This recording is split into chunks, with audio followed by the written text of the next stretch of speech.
Tout ce que tu veux avoir dans une église, dans un ministère, tu dois l'enseigner.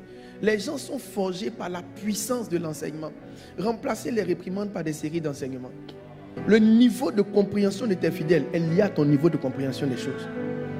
Leur niveau de discipline. Tout ce que tu n'arrives pas à atteindre en eux, ce n'est pas eux, c'est toi qui es bloqué à un certain palier. En vérité, c'est la maturité du berger qui fait la maturité des brebis. J'ai dit, le mal du réveil qu'on est en train d'avoir, c'est qu'on a beaucoup de pères qui sont des bébés. Être un père, ce n'est pas porter un costume. Être un père, ce n'est pas porter une chaussure brillante. Les brebis n'appartiennent à aucun pasteur, elles appartiennent à Dieu. Pourquoi Dieu peut t'enlever sous un père spirituel et te connecter à un autre père spirituel? Souvent les gens pensent qu'on cherche des pères spirituels réputés. On ne cherche pas des pères spirituels réputés. Si celui qui te mentorait a arrêté de croître, et à un moment donné que toi tu as grandi, que Dieu veut t'envoyer plus loin, il est obligé de te déconnecter. Alors nous sommes en train d'étudier depuis à la conférence Sophos, parce qu'on est à la conférence Sophos toujours, il ne faut pas vous tromper. Merci d'avoir accepté d'utiliser notre bâtiment et d'envoyer la grâce et la conférence dans ce bâtiment. Vraiment, merci pour l'honneur que vous nous faites. Alors, je suis en train d'enseigner ou du moins, nous sommes en train d'enseigner depuis le début, sur la sagesse pour faire des nations des disciples. Alors, cette nuit, j'ai attrapé l'un des versets que j'aime beaucoup, Matthieu 28, verset 19. Si tu peux donner un peu plus de son dans la salle pour que ce soit un peu plus chaleureux. Matthieu 28, verset 19. Il dit, allez faire de toutes les nations des disciples, les baptisant au nom du Père, du Fils et du Saint-Esprit. Je peux supposer que la pensée du thème a un lien avec ce verset. Faire des nations des disciples. Alors, vous savez, c'est toujours bon, je le dis toujours, de toujours tout remettre en contexte. Alors, c'est quoi être un disciple? Ou c'est quoi faire des disciples? Ou être un disciple?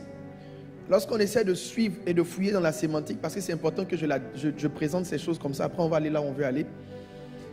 Un disciple, c'est quelqu'un qui suit des préceptes et des instructions. Donc, il y a des préceptes. Il y a des choses qui sont dites. Donc, lorsque vous voyez les disciples de Jean-Baptiste, c'est comme s'ils avaient entre eux des choses à faire. Donc, les disciples de Jean-Baptiste disent non. Les disciples, ils ne mangent pas. Ils jeûnent. Donc, ils disent, donc, les disciples de Jean-Baptiste disent à Jésus, mais eux, les gens disent à Jésus, mais les disciples de Jean-Baptiste, eux, ils jeûnent. Toi, tes disciples ne jeûnent pas. Donc, c'est comme si dans leur famille spirituelle, il y avait des préceptes. C'est des choses auxquelles on les reconnaissait. Donc, un disciple, c'est quelqu'un qui suit des préceptes, des instructions. J'en parlerai certainement un jour, par la grâce de Dieu.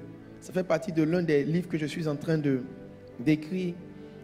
Et le thème, c'est « Instruis-les selon mes voies en Christ ». En Christ, nous avons des voies. La MSA a ses voies en Christ. Donc, Christ est une voie. Mais dans la voie de Christ, là, il y a des voies. C'est comme autoroute. Donc, généralement, quand vous ne comprenez pas que vous avez des voies en Christ, vous tuez la vision. C'est quoi une vision? La vision, c'est présenter ce que tu t'as dit pour que ceux qui se reconnaissent dedans viennent vers toi. Donc, on fonde une vision en découvrant son image. Et quand on découvre son image et ses voix, les gens qui reconnaissent cette voix. Donc, quand l'apôtre Paul, quand Jésus dit, mes brebis entendent ma voix, elles me suivent. Cette voix, au-delà du son, c'est une manière de faire. C'est un ensemble de préceptes. C'est des choses dans lesquelles les gens se reconnaissent. Donc, aucun ministère ne devient probant, puissant dans son temps, tant que celui qui est au devant n'a pas connu ses voies, lui-même ses propres voies en Christ. Donc, Paul dit à son disciple, va leur enseigner quelles sont mes voies en Christ. Il dit, ma manière de faire les choses dans le Seigneur. Il dit, vous aurez dû me donner plutôt mes voies en Christ. J'aurais lu ça. Alors, c'est quoi faire un disciple? Faire un disciple, c'est la chose la plus simple. La deuxième définition qui vient du grec, c'est enseigner. Enseigner, forger quelqu'un. Ça veut dire que personne ne fait des disciples s'il ne devient enseignant. Donc, on ne fait pas des disciples en criant sur les gens, on fait des disciples en formant des gens. Les gens sont le résultat de ce que tu as enseigné. Donc, tous les types de personnes que tu n'as pas, c'est venu de ce que tu n'as pas enseigné. Tout ce que tu veux avoir dans une église, dans un ministère, tu dois l'enseigner. Les gens sont forgés par la puissance de l'enseignement. Remplacer les réprimandes par des séries d'enseignements. Enseignez ce que vous voulez voir les gens faire. Vous voulez que les gens viennent à l'heure, enseignez la ponctualité dans l'église. Enseignez le mystère de l'heure de l'heure dans la Bible. Enseignez la parole. La parole fait les gens. Donc, un disciple, ou faire un disciple ou un disciple, c'est quelqu'un qui est enseigné. C'est enseigner quelqu'un. Maintenant, la définition qui m'intéresse et qui va fonder notre évolution dans notre série d'enseignements, dans notre enseignement de ce matin. Donc, faire des disciples, c'est la définition la plus basique. Faire des disciples, c'est gagner une âme et la faire mise en Christ. On gagne une âme et on la fait mise en Christ. Vous savez, dans la parabole du Samaritain, il n'a pas seulement pensé les plaies, mais il a pris la peine d'envoyer le gars jusqu'à l'auberge. On soigne des gens sur la route et on les laisse sur la route. Lui, il a soigné l'homme qui était agressé par les brigands, mais la Bible dit après, il a soulevé la personne. Faire le ministère, c'est prendre les gens en charge. C'est prendre les gens en charge depuis leur nouvelle naissance jusqu'à leur affermissement. La Bible dit, il a pris la personne qui était agressée en route, il a mis cette personne sur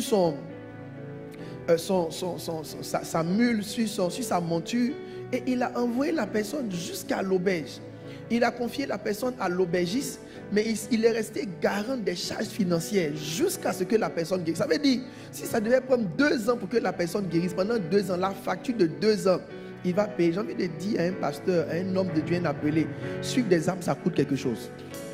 C'est pourquoi beaucoup de personnes n'ont pas de disciples. Ils ne comprennent pas que faire des disciples, ce n'est pas faire du hasard. Faire des disciples, c'est s'engager profondément dans la vie des personnes. Jésus prend Jean-Jacques et Pierre, il les envoie dans sa vie. Il les a nourris pendant 3 ans. Il a pris soin d'eux. Pendant qu'il faisait ses disciples, il prenait soin d'eux. Il mangeait chez lui, il mangeait à sa charge.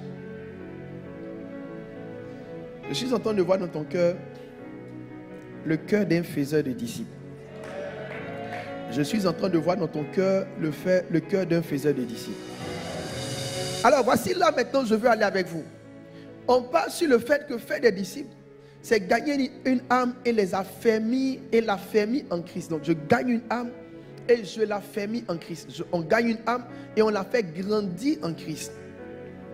Donc tout bon pasteur, tout bon, je ne dirais pas fondateur, c'est un mot qui est fort, mais tout bon appelé, toute personne qui a envie de faire l'église de Jésus, a un profond désir de gagner des âmes et de les affermir. En tout cas, c'est ce qui doit être. Et la plupart des gens en ont fait une priorité. Mais le vrai problème, c'est que c'est la mauvaise priorité.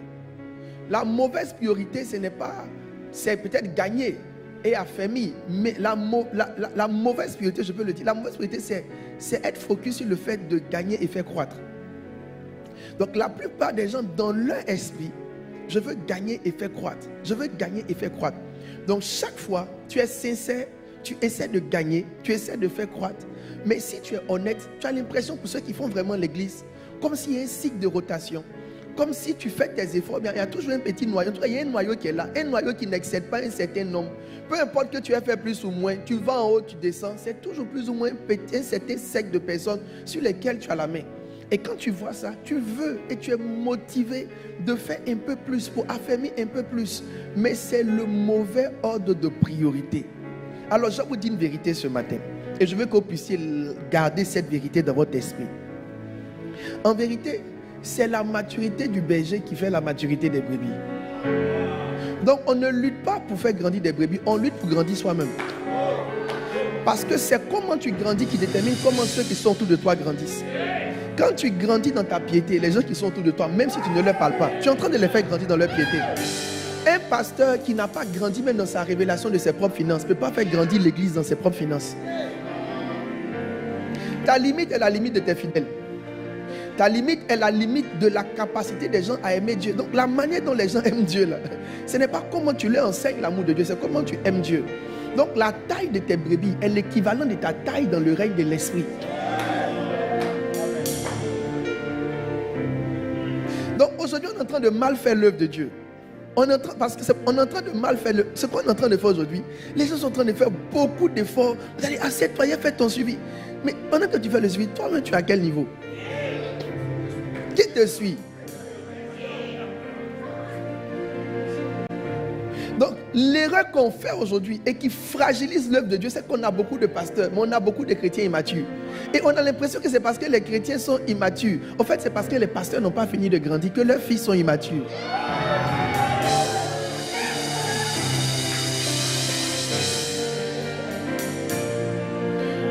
Dans le règne de l'esprit, la loi de la croissance est la loi du modèle. Tu n'engendres pas quelque chose de différent de toi. Dans le règne de l'esprit, la loi de la croissance, c'est la loi du modèle. Il a dit à Timothée, sois en toute chose un modèle. Ça veut dire qu'il ne faut pas t'occuper des gens, il faut t'occuper à devenir.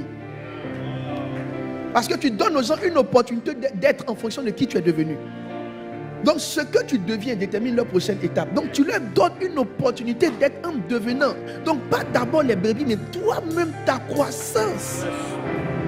Comment tu fais grandir quelqu'un dans l'humilité quand toi tu n'as même pas une notion d'humilité? Comment tu fais grandir quelqu'un dans la prière quand tu n'as même pas un esprit de prière? Donc tu veux affermir quelqu'un dans quelque chose, donc quoi toi-même tu n'es pas préalablement affermi. Le mal du réveil qu'on a, on a beaucoup de pères qui sont des bébés.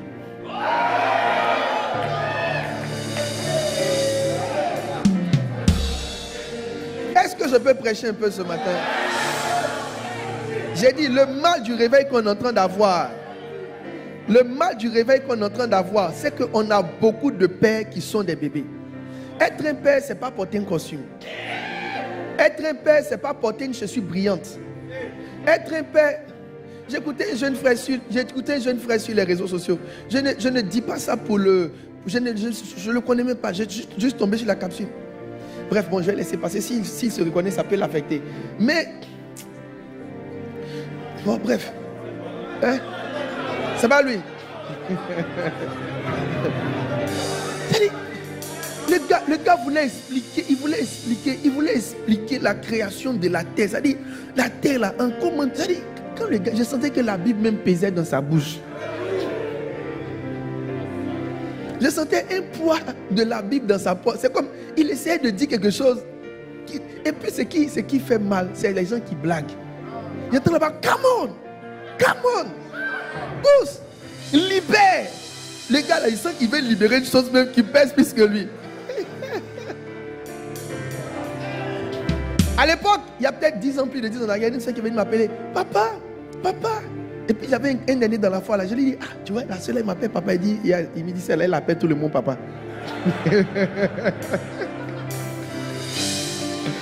Donc depuis qu'on t'appelait papa, tu penses que tu es papa.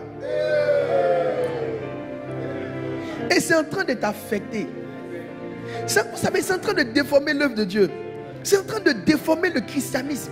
C'est en train de déformer la manière de faire l'œuvre du Seigneur. Un don spirituel ne prouve pas ton niveau de maturité.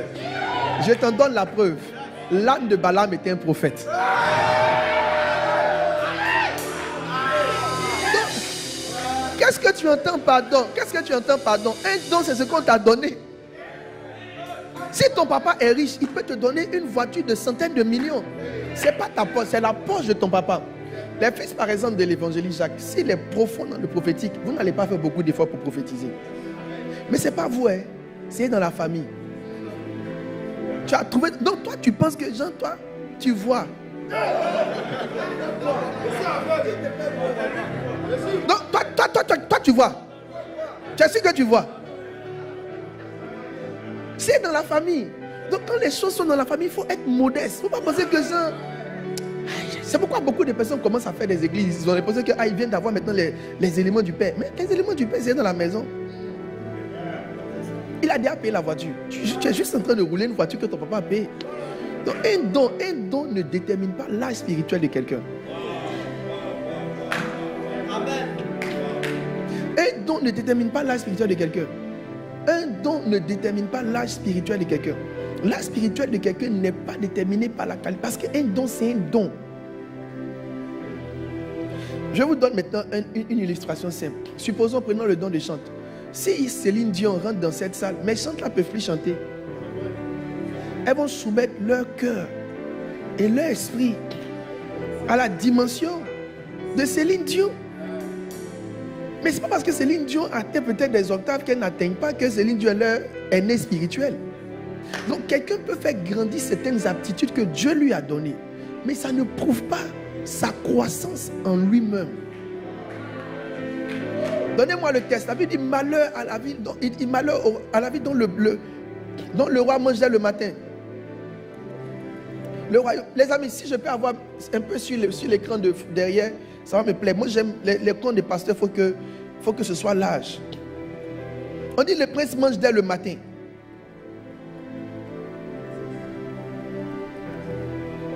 C'est un texte que je voulais garder pour vous. Il dit malheur à toi pays dont le roi était un enfant et dont les princes mangent dès le matin. Malheur à toi pays dont le roi était un enfant. Il existe des rois qui sont des enfants. Il existe des pasteurs qui sont des bébés. Il existe des bergers qui sont encore au lait et qui essaient de donner de la viande, une viande que eux-mêmes ils n'ont pas encore pu manger et ils n'ont pas encore pu supporter. La Bible dit eux, ils ont une caractéristique. Dès le matin, ils mangent. Ça veut dire leur pensée du profit du ministère est rapide. Ils n'ont pas un esprit de sacrifice, ils ont un esprit de gain. Dès le matin, ils veulent les honneurs. Dès le matin, ils veulent être suivis. Dès le matin, ils veulent le blé. Dès le matin, ils veulent les costumes. Dès le matin, ils veulent la voiture. Dès le matin, ils veulent la notoriété. Ils mangent dès le matin. En règle générale, même tous ceux qui se lèvent le matin, qui cherchent à manger, même ne sont pas bien.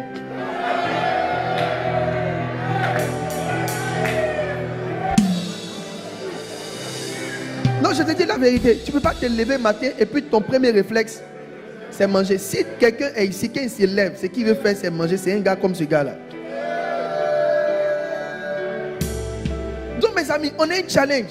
Jacques, on a un grand challenge. Et je suis en train de prêcher de façon très sérieuse. Et je prends la tâche à cœur. Parce que je me dis qu'il y aurait un réveil.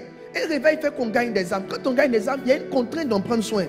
Mais il faut savoir le protocole qui va avec. Il ne faut pas juste dire si Dieu m'a donné de les gagner, donc ça suppose que j'ai la légitimité de la paternité. Naturellement, s'ils sont nés de toi, ça marche. Mais pouvoir mettre quelqu'un au monde ne veut pas dire que tu as fini de grandir. J'ai regardé une histoire à l'époque. Le petit avait 8 ans, il enceintait une fille de 12 ans. Le plus jeune papa de l'histoire. Bon, à l'époque, c'était le plus jeune. Mais à elle, ce que Satan fait actuellement. Peut-être qu'on va voir pour les gars de 5 ans maintenant. Il avait 8 ans. C'est un documentaire. Il a enceinté une fille de 12 ans. Il était papa à 12 ans. Maintenant, ils ont fait, on dit, ta maman dit, ben, tu vas travailler pour prendre soin de ton enfant. Et puis il dit maintenant, il dit, mais c'est comment? Il dit non, que lui, il ne gagne que 1 euro bien combien par mois là. Il ne sait pas que faire. Il parle comme si... Sa femme a 12 ans, lui, il a 8 ans. Ce gars-là, il va éduquer son enfant. Ce n'est même pas ce qu'il a fini d'apprendre à ranger ses affaires, plier ses habits, faire sa lessive. Il y a des choses qu'il n'a même pas fait. Mais il a déjà un enfant. Donc le challenge de faire des disciples, c'est que ceux qui sont appelés à faire des disciples commencent à mettre une emphase sur leur propre croissance. C'est pourquoi ce matin, je vais enseigner sur la croissance du berger. La croissance du berger, ta croissance. Je vais enseigner sur la croissance du berger. Et je prie dans le nom de Jésus que tu commences à croître. Mes amis, il y a des lois invisibles. Il y a des lois invisibles qui sont là. Tu ne peux pas engendrer ce que tu n'es pas. Tu ne peux pas produire ce que tu n'es pas. Tu ne peux pas créer ce que tu n'as pas. Il faut que tu deviennes pour que ça soit par toi. Maintenant, je vous donne quelques preuves bibliques de ce que je suis en train de dire. La Bible dit ceci. C'est l'un de mes meilleurs et de mes merveilleux versets. La Bible dit ceci dans le livre. Je peux prêcher un peu, non? Dans Luc 22, 32. On va juste prendre Luc 22, 32. On a tout le verset, mais on va prendre la partie B. C'est ce qui m'intéresse le plus. Bon, on peut tout lire. Il dit, j'ai prié pour toi, afin que ta foi ne défaille point. Il dit, et toi, quand tu seras converti, affermis tes frères. Voici l'instruction que le Seigneur donne à Pierre. Il dit à Pierre, la première chose, ce n'est pas d'affermir tes frères. La première chose, c'est de chercher d'abord et avant tout à être converti. Donc il dit, et toi, quand toi tu seras converti, c'est quand toi tu seras converti que tu pourras maintenant affermir tes frères. Donc on ne peut pas affermir quelqu'un si on n'est pas converti. Maintenant, le mot converti qui est ici, ce n'est pas la compréhension de la conversion comme nouvelle naissance. Le grec qui est utilisé ici, c'est quand tu seras changé en une autre personne. Donc il faut que tu sois changé en une autre personne pour avoir capacité d'affermir quelqu'un. Donc c'est ce dans quoi tu es changé, c'est ce dans quoi tu reçois autorité d'affermir quelqu'un. Donc il y a un changement en toi, il y a une évolution en toi qui élève ton aptitude à affermir des gens. Donc c'est comment tu changes qui détermine comment tu es affermi. Donc ce n'est pas ta volonté d'affermir qui affermit les gens, c'est ton changement qui détermine ta capacité à affermir. Donc il faut que quelque chose change en toi pour te donner la capacité d'affermir quelqu'un dans quelque chose. Donc comme toi tu seras changé. Changé en quoi? Quand tu seras changé en personne qui aime, tu pourras affermir. Quand tu seras changé en personne qui prie, tu pourras affermir quelqu'un dans ce domaine. Quand tu seras changé en quelqu'un qui cherche Dieu, tu pourras affermir quelqu'un dans ce domaine. Donc ça veut dire quoi? L'affermissement est lié à ton aptitude à changer dans quelque chose. Donc c'est ta croissance qui élève ton autorité d'affermissement. Plus tu grandis en quelque chose, plus tu as pouvoir d'affermir quelqu'un dans la chose. Quand tu seras affermi, quand tu seras converti, affermis tes frères. Donc je change dans quelque chose. Et ce dans quoi je change, ce dans quoi Dieu lui-même m'a affermi, ce dans quoi Dieu lui-même m'a donné la force. C'est comme un calcul mathématique que le Seigneur a donné à Pierre. Il a expliqué à Pierre comment ça marche. Il a dit à Pierre, on ne s'élève pas pour affermir les gens. On est d'abord changé. Et c'est quand on est changé qu'on a pouvoir d'affermir. En d'autres termes, c'est quand on a grandi dans quelque chose qu'on a capacité d'aider les autres dans ce dans quoi Dieu nous a préalablement fait grandir. Donc, ne sois pas focus sur tes fidèles, sois focus sur toi-même. Le niveau de compréhension de tes fidèles est lié à ton niveau de compréhension des choses. Leur niveau de discipline, tout ce que tu n'arrives pas à atteindre en eux, ce n'est pas eux, c'est toi qui es bloqué à un certain palier. Et tu dois briser ce palier en étant converti, en cherchant Dieu pour changer dans cette dimension. Et quand tu vas changer, tu auras quoi leur dire et les affermir dans le domaine. Donc je reprends le principe. Le principe c'est que chacun et chaque église est limitée par la croissance de son propre berger. Chaque église est limitée par la croissance de son propre berger. Chaque église est limitée par la croissance de son propre berger. Chaque église est limitée par la croissance de son propre berger. Tout ce qui va croître en vous va croître en eux. Tout ce qui va grandir en vous va grandir en eux. Il faut d'abord que ça grandisse en vous. Ce qui va grandir en vous va grandir en eux. Donc la priorité, ce n'est pas eux. La priorité, c'est vous. C'est toi. Je te donne un autre verset encore pour te montrer que ce que je dis est profondément biblique. 1 Timothée 4. Il dit, occupe-toi de ces choses. Occupe-toi de ces choses, donne-toi tout entier. Il dit, afin que tes progrès soient évidents pour tous. Pas d'abord les progrès de la brebis, mais les progrès du berger. Maintenant, il y a ce qu'il dit. C'est une continuité. Il explique pourquoi il a dit ça à Timothée. Il dit, veille sur toi-même et sur ton enseignement et persévère dans ces choses, car en agissant ainsi, donc en veillant sur toi-même, en veillant sur ton progrès, il continue en disant, en agissant ainsi, il dit, tu te sauveras toi-même et tu sauveras ceux qui t'écoutent. Ça veut dire quoi? Le salut de ceux qui t'écoutent est lié à tes propres progrès. C'est pourquoi Dieu enlève souvent certaines personnes de certaines églises, parce que les pasteurs ne veulent pas grandir. Si tu ne peux pas grandir, Dieu va prendre tes fidèles pour les donner à un autre pasteur. Dieu ne veut pas tuer des gens parce que le berger est paresseux. Si tu ne veux pas grandir, Dieu va prendre les brebis et les donner. Mes amis, afin de quitter l'église, ce n'est pas l'homme qui fait, c'est Dieu qui fait. Les brebis n'appartiennent à aucun pasteur, elles appartiennent à Dieu. Pourquoi Dieu peut t'enlever sous un père spirituel et te connecter à un autre père spirituel? Souvent les gens pensent qu'on cherche des pères spirituels réputés. On ne cherche pas des pères spirituels réputés. Si ton professeur de CM2 n'a pas dépassé le CM2, que tu es arrivé au CM2 et que tu veux maintenant apprendre les mathématiques de 6e, 5e, 3e et terminale, peu importe ton amour pour ton instituteur, il ne peut pas t'enseigner ça. Il ne sort pas de ta vie. Tu gardes une place pour l'honorer. Il ne sort pas de ta vie. Mais la vérité, c'est qu'il ne peut plus challenger ta croissance. Il ne peut plus challenger ta croissance.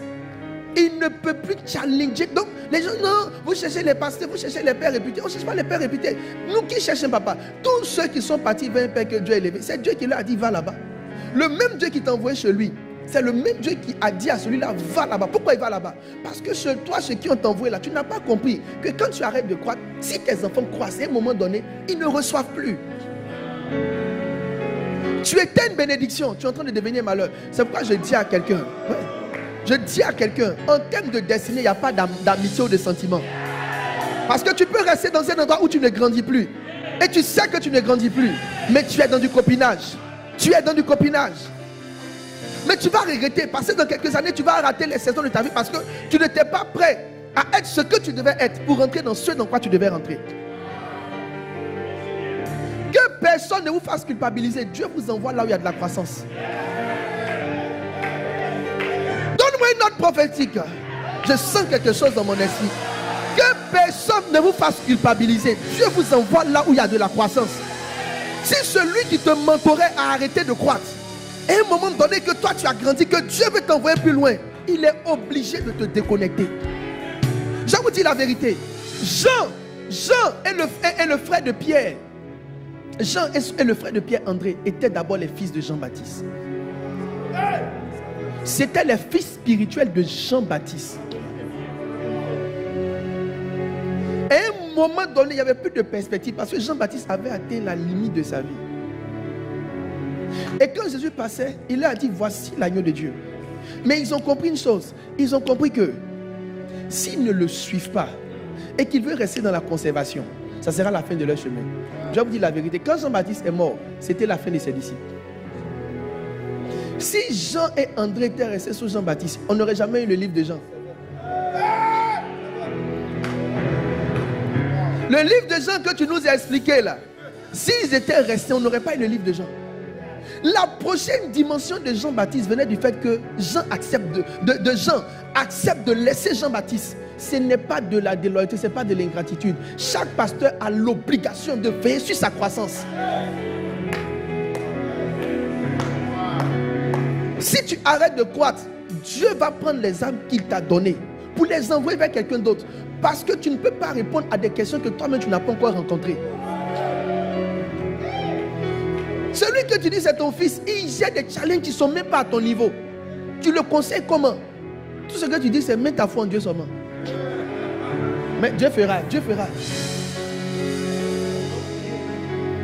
Il n'y a pas de pitié dans le ministère. Il n'y a pas de pitié. Maintenant, comme je dis, ce n'est pas qu'on part avec ingratitude. On garde un cœur de reconnaissance. Mais dans ta conscience, tu sais maintenant qui tu suis, qui te challenge, derrière qui tu cours. Puis tu sais qui tu honores par reconnaissance de la base. Mais tu sais derrière qui tu cours.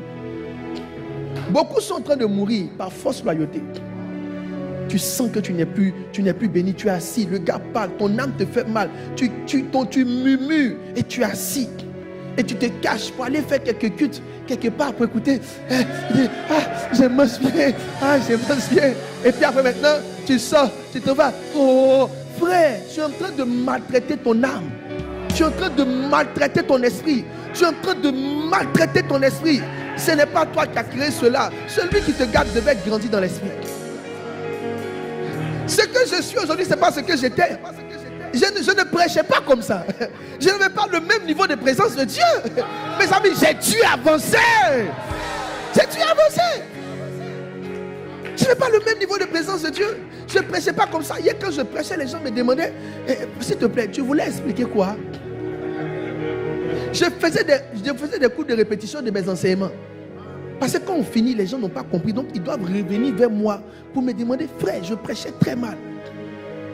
Je prêchais souvent, et puis moi, je me demandais, je me souviens comme hier, dans ma tête, je me demande, tu es en train de dire quoi? Le prédicateur lui-même. Pendant qu'il parle, il réfléchit, tu dis quoi même? Mais tu es trop lancé, Le culte est lancé, les gens sont là. Tu vas faire demi-tour, tu dois lutter pour t'en sortir. Et quand c'est comme ça, tu dis, l'esprit est là. Je ne sens plus de prêcher. Je sens que Je sens qu'il y a quelque chose dans l'atmosphère. Oh, le gars est en train de sortir du message. Vous devez croître. Vous devez croître. On fait du mal aux générations qui viennent parce qu'on n'est pas en train de grandir. On n'est pas en train de grandir. On n'est pas en train de s'étirer. Il y a des ce qu'il dit. Il dit que tes progrès sont. C'est-à-dire que quand Paul coachait Timothée là, il ne le coachait pas pour qu'il soit papa des gens.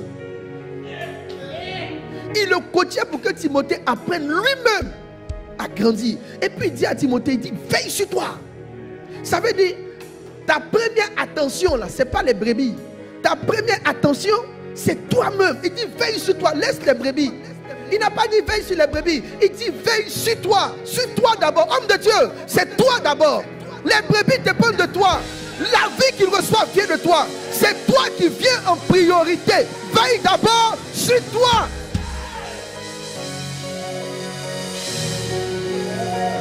Les gens préparent les messages pour aller prêcher. Ils n'abordent pas la Bible pour se nourrir.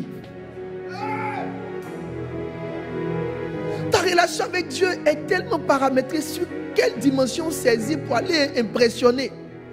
Au lieu de chercher à grandir en lui, à progresser en lui, à monter. Je vous dis, peut-être que vous ne comprenez pas, mais quand quelqu'un grandit en Christ, il y a une joie dans la croissance.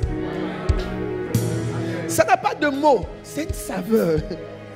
Tu sens qu'il y a quelque chose qui est venu qui n'était pas là. Tu sens ton poids. Il a dit au roi Belshazzar, il dit, menez quelle personne, tu étais pesé. Tu étais trouvé léger. Pasteur, tu es léger. Tu es trouvé léger, tu n'es pas lourd. Maintenant, dis quoi? Tu seras divisé. Quand un pasteur est léger, son royaume est divisé. Si tu es léger, ton église sera divisée.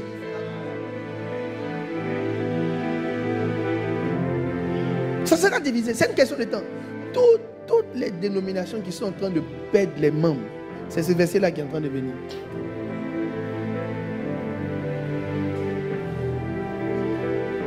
C'est ce verset qui est en train de venir. Si vous plaisantez avec, vous serez divisés. On a tous la Bible. Mais c'est de ta dimension que tu libères la révélation. Je répète, si ton esprit n'est pas à l'aise dans quelque chose, ne t'oblige pas et ne te contrains pas. C'est un signe. C'est un signe. C'est un signe que ton esprit te donne pour te dire, je ne reçois plus. Je ne reçois plus. Je ne reçois plus. Et ce n'est pas ta faute. C'est pas ta faute. Maintenant, si toi tu décides de faire 50 ans au CM2, tu peux rester 50 ans au CM2 par loyauté à ton professeur de CM2. Il n'y a pas de souci. Mais dans le placement maintenant des générations, tu auras la place de quelqu'un qui n'a eu que le niveau CM2. Dans le placement des générations, tu n'auras la place que de quelqu'un qui a eu le niveau CM2. On doit croître. Timothée, ne veille pas sur tes rémas, veille sur toi. Timothée, ne veille pas sur comment les gens acclament, veille sur toi. Prends le temps pour veiller sur toi. C'est pas l'apôtre Paul aurait pu dire, et j'en parlerai par la suite si on a le temps. L'apôtre Paul aurait pu dire, Timothée, il faut t'appliquer. Il n'a pas dit il faut t'appliquer à évangéliser. Il dit il faut t'appliquer d'abord à la lecture. La lecture là, c'est pas pour les gens, c'est pour toi. Et puis il dit c'est après la lecture maintenant que tu vas essayer d'exhorter. Les gens exhortent sans lire. Parce que l'apôtre Paul est en train de dire à Timothée, la priorité ce n'est pas ce que tu donnes, c'est ce que tu deviens. Parce que ce que tu es en train de devenir va définir ce que tu es en train de donner. Il dit, il faut t'appliquer. Applique-toi d'abord. Il dit, veille sur toi-même, sur ton enseignement. Préserve ces choses. Car dans dit, tu te sauveras toi-même et tu sauveras ceux qui t'ont écouté. Donc, non, donnez-moi l'autre texte. Il dit, l'autre texte de Timothée. Il dit, applique-toi d'abord à la lecture. Il faut t'appliquer. On n'a pas dit de lire, on dit de t'appliquer. Beaucoup de personnes ne s'appliquent pas. Le mot appliquer, ça veut dire mettre en phase. Il faut forcer. Concentre-toi dessus. Concentre-toi sur la lecture par rapport à quoi? Concentre-toi sur la lecture par rapport au... Pourquoi dire concentre-toi? Ça veut dire, c'est une priorité pour toi d'investir dans la lecture. Mais pourquoi la lecture? pas pour lire, parce que tu peux être en train de lire les Adoras et les trucs de la belle et la bête. Non, il dit concentre-toi sur la lecture pour que toi tu puisses grandir. Donc le but derrière c'est ta croissance. Il dit jusqu'à ce que je vienne. Un gars, on ne sait pas quand il va venir. Il dit applique-toi à la lecture. Je suis en train de faire une étude sur Paul en prison. C'est une étude qui sont faite. Paul en prison. Paul en prison. La plupart des lettres de Paul, donnez-moi le texte. La plupart des lettres de Paul, c'est des lettres de Paul. Paul a près de 7 à 6 lettres qu'il a écrites, mais c'est des lettres très profondes. Les lettres de Paul qu'il a eu écrites en prison, ce sont des lettres très profondes. Donc, redonnez-moi le texte sur l'écran. Il dit, applique-toi. Il dit, jusqu'à ce que je vienne, applique-toi à la lecture. Il faut t'appliquer. Après, là, tu as fait exhortation et puis enseignement. Mais jusqu'à ce que je vienne là, d'abord, toi-même, il faut prendre ton cœur pour lire, pour que ce que tu lis te bénisse d'abord et t'impacte d'abord toi-même. J'ai lu un livre de Maxwell il y a quelques années en arrière. Maxwell expliquait que la croissance est intentionnelle. Ça veut dire qu'on ne grandit pas par hasard. Il y a un plan intentionnel pour devenir et grandir. Donc on ne devient pas un berger mature par hasard. On n'est pas un pasteur mature par hasard. C'est intentionnel. Donc l'apôtre Paul est en train d'expliquer à Timothée qu'il y a une pratique. Il y a une pratique qui va lui permettre à un moment donné de devenir un homme fort dans ce qu'il est en train de faire. Je lève la main sur ta vie. Que tu aies un cœur qui veut grandir. Pasteur, homme de Dieu, prophète, apôtre, je ne sais pas quoi. Frère, mon frère, ou si tu veux mon papa, écoute-moi bien. Il faut te concentrer sur ta croissance. Je vais vous dire une chose. Il y a des gens qui ont grandi. Ils ont arrêté de grandir. En fait, à quel moment tu sors du ministère? Tu sors du ministère quand tu arrêtes de grandir. C'est pourquoi les premiers sont devenus les derniers. C'est pourquoi des gens qui étaient des payeurs aujourd'hui peuvent ne pas avoir souvent certains résultats que certaines personnes que Dieu est en train de pousser. Oh, c'est vrai, il y a l'œuvre de la grâce. Mais au-delà de l'œuvre de la grâce, il y a certaines choses qu'ils n'ont pas voulu apprendre. Il y a certaines choses qu'ils n'ont pas voulu apprendre. L'évangéliste est en train de... Dieu est en train de l'aider dans quelque chose. Il est en train de développer une intelligence pour créer du travail pour les chrétiens. Peut-être qu'un pasteur ne sait pas, mais ça fait partie des choses que tu apprends à faire. Et vous serez étonné que, vous savez, les choses de Dieu qui vont avoir un poids même dans le futur, là, quand ça commence, personne ne se rend compte que c'est ça qui va faire la chose. Au départ, ça vient de façon banale, puisque l'esprit des gens n'est pas encore dessus. Il va apprendre un truc, tu vas lui donner une intelligence. Il va faire sortir un système bizarre. Les chrétiens vont commencer à voir que, oh, ici, quand tu viens, tu travailles. Ça sera la prochaine vague d'un réveil. Une église qui favorise l'insertion sociale. Ça existait en Ukraine avec Sondé Adelaja. Il a appliqué son cœur. Il a grandi dans cette compréhension des choses. Lui, il donne à manger à entre 3 000 et 5 000 personnes tous les jours, chaque midi. Il a des centres de désintoxication des drogués. C'est vrai que plus tard, Satan a vraiment attaqué son ministère. Mais les démons aussi contre lesquels il s'est battu, c'est vraiment des démons, des vieux démons. Les démons russes, là, la Russie, c'est... La Russie, ils n'ont jamais été vaincus. Hein. Ce sont eux qui ont mis fin à Napoléon. Hein. Napoléon voulait les éteindre. Il est parti faire la guerre là-bas. Le tsar ne s'est pas battu. Il a dit, c'est-à-dire le tsar est parti au bout de la Russie. Et puis il a dit, n'a qu'à le trouver là-bas. Quand le gars a vu la neige, il a marché, il était fatigué. Ces gens sont morts dans le froid. Ils n'ont pas pu se battre. Le froid seul de la Russie les a tués. Ils sont sortis de là-bas. Donc les esprits russes, là, vraiment, si Dieu t'envoie là-bas, il faut avoir la force de l'esprit. Il avait un centre de désintoxication des drogués. C'est comme ça que son église a percé. Il voulait évangéliser, mais les gens ne comprenaient pas. Donc Dieu lui a dit, tu vois, tous les riches du pays, là, leurs enfants sont de la drogue. Donc il est parti d'abord dans les trucs que les gens connaissent. Il a commencé à prier pour les gars. Les enfants des drogués là commencé à être restaurés. Donc il a mis son système sur place. Les gens riches ont vu les petits, leurs enfants que les grands experts n'ont pas pu changer là. Leurs enfants ont changé. Les gens ont dit, les riches l'ont dit, bon, si toi tu as changé notre enfant, c'est que ton Dieu, toi, prenez nos vies, on va partir. Dans son église, il n'y avait que des blancs et des blancs riches. Sur la première ligne, il y avait 300 milliardaires. Ça dit s'ils tous, à 300 milliards qui sortent en même temps.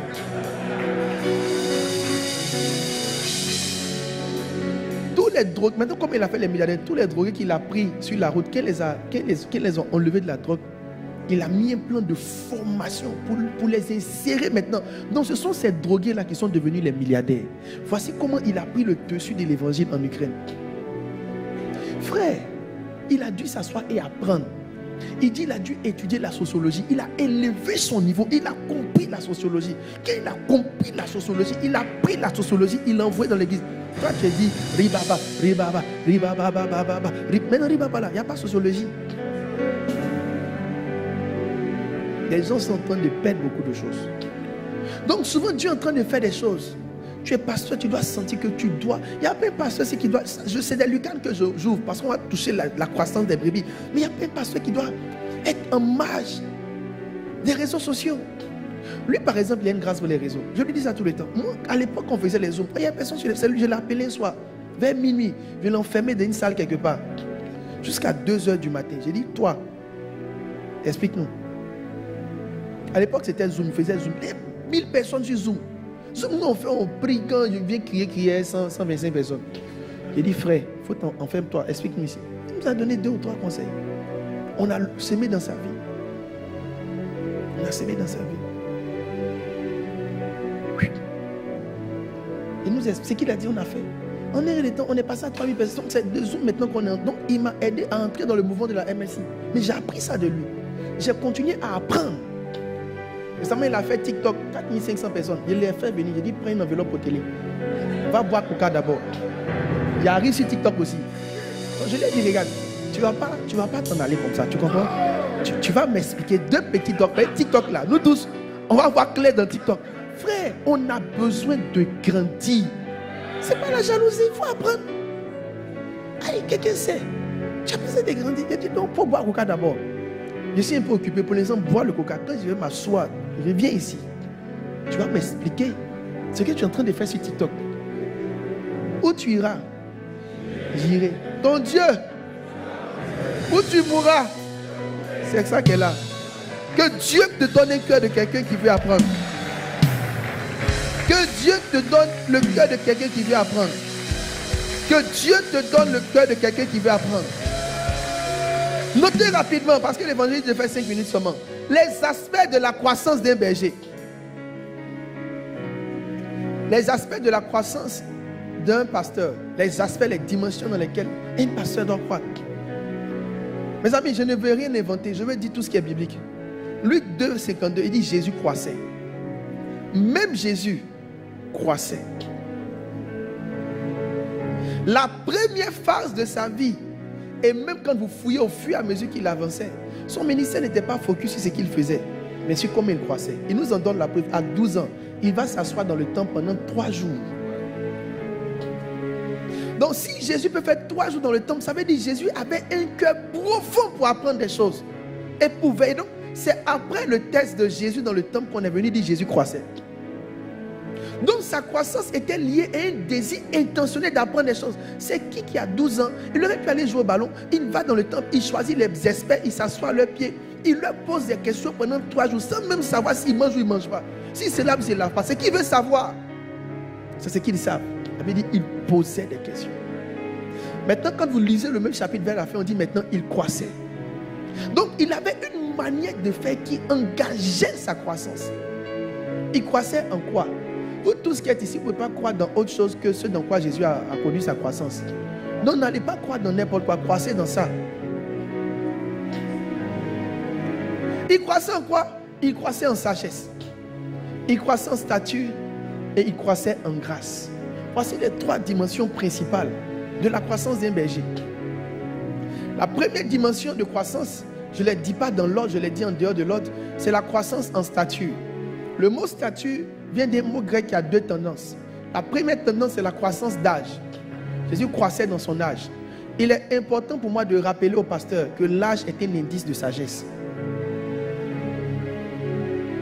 Bon, tu ne m'as pas compris, n'est-ce pas? Job a dit, aïe aïe aïe, je sens quelque chose dans le règne de l'esprit. Job a dit, nous sommes d'hier. Donc tu dois savoir que tu es d'hier. Mes amis, quand tu es petit, il faut te répéter à toi-même, je suis petit. Il y a des choses que 10 heures de prière ne peuvent pas te donner. C'est 10 ans de ministère qui te donnent. La fidélité ne s'acquiert pas par un logiciel. La fidélité, là, ça demande du temps.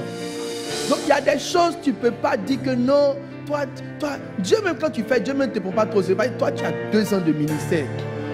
La Bible signale que le ciel observait sa croissance en âge et en temps dans le ministère. Donc, le ciel observait. C'est pourquoi quand tu as 2 ans de ministère, il y a des choses que Dieu ne peut pas faire avec toi en 2 ans de ministère. Parce que 2 ans, c'est trop peu pour valider tes aptitudes à supporter certaines choses. Donc même si tu lèves les mains,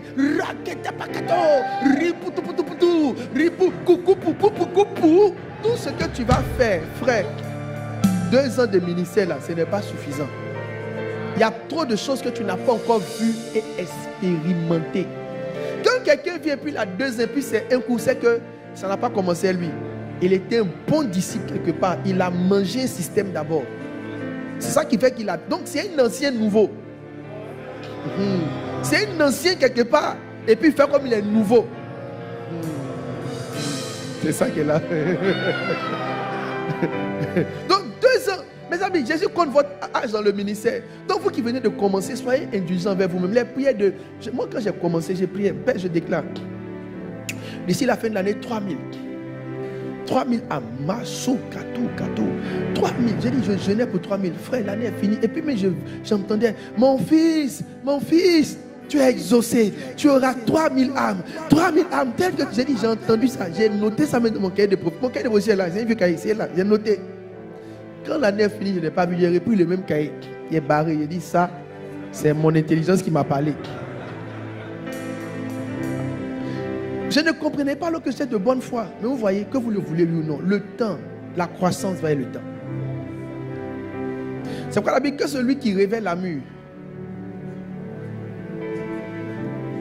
Celui qui révèle la mûre ne fait pas quoi? Qui ne se révèle, c'est celui qui dépose la mûre. Ça veut dire, dans le ministère, là, c'est important. Nous tous, on vient de commencer là, frère. Même si le feu descend sur ton corps, il faut respecter les cheveux blancs. On est tous jeunes ici. Mais il ne faut pas qu'on soit séduit. Le ministère, c'est le temps. Attendons de vivre certaines choses. Attendons la phase où nos enfants vont devenir adolescents. Attendons certains challenges. Attends d'enceinte même ta fiancée, ta nouvelle femme. Un pasteur sans enfant, ce n'est pas la même chose qu'un pasteur qui a enfant. Un pasteur avec enfant qui a 12 ans, ce n'est pas la même chose qu'un pasteur qui a enfant qui a 1 an. Un pasteur qui a 4 enfants, 5 enfants, ce n'est pas la même chose qu'un pasteur qui vient d'avoir 1 enfant.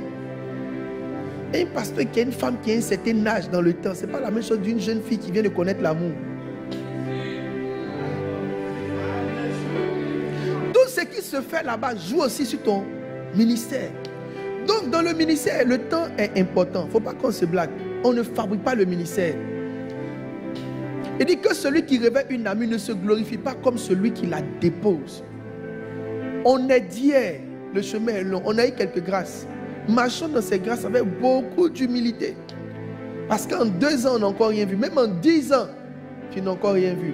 En 15 ans, tu n'as encore rien vu. Le ministère qu'on est en train de faire là, il y a beaucoup de choses qu'on n'a pas encore vues. Des gens ont prié plus que nous, ont jeûné plus que nous, ils ne sont pas allés loin. Nous, on est d'hier. Il y a beaucoup de choses qu'on n'a pas encore vues. Donc, le mot qui renvoie à la maturité, la première notion de maturité, c'est l'âge. L'âge en termes de temps passé en Dieu, temps passé dans le ministère. Mais l'âge aussi en termes de temps même du pasteur, en termes d'âge du pasteur. Tu dois accepter la croissance de ton âge avec humilité. Quand un pasteur est jeune, son église est jeune. Ça ne va pas te faire mal. C'est la loi de l'attraction. Les gens sont attirés en fonction du format de leur pasteur. Et tu ne peux rien y changer. Il y a quelques 2 vieux qui sont là, ils croient en ton avenir.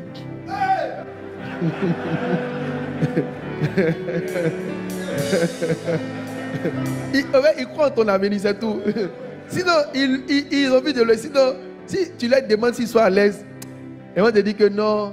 Ils sont là quoi. Ils aiment leur pasteur, mais ils ne font pas beaucoup de choses dans l'église parce que, voilà, ils n'ont pas encore trouvé leur vis-à-vis. Mais vous ne pouvez pas lutter contre ça. C'est la loi naturelle de la croissance. Vous attirez en fonction. La moyenne d'âge d'une église est généralement la moyenne d'âge de l'âge du pasteur. vous allez lancer une collecte pour un projet, vous allez avoir tout au plus 30% ou 35%. Si tu lances un projet de 1 million, que les gens ont pris des enveloppes, tu auras 300 000. Il faut écrire ça quelque part. La semaine prochaine, lance un projet, puis compte le. Et puis tu vas voir que c'est. J'ai dit, ça marche. Mais c'est dit, le ministère, c'est calcul, c'est mathématique. Il ne faut pas essayer de dire, non, moi, pas mon alliance avec Dieu. Je change. Tu ne changes rien. Tu ne changeras rien. Vous devez prier pour appeler les vieux dans vos églises. Ce n'est pas les jeunes qui sont venus. C'est ça. Et tu ne dois pas avoir mal avec. Pourquoi? Pour 2 raisons. La première raison, c'est que l'âge d'une personne détermine le temps qui lui reste à vivre. D'une manière ou d'une autre. Donc on décompte l'âge. En vérité, on doit décompter l'âge. Mais nous, on compte pas aller en haut, alors qu'on doit compter au venir en bas. Mais comme on ne connaît pas la fin, donc mais en principe, c'est il me reste 20 ans, il me reste 10 ans, il me reste 15 ans. C'est la meilleure manière de compter son âge. Ça te rend plus sage.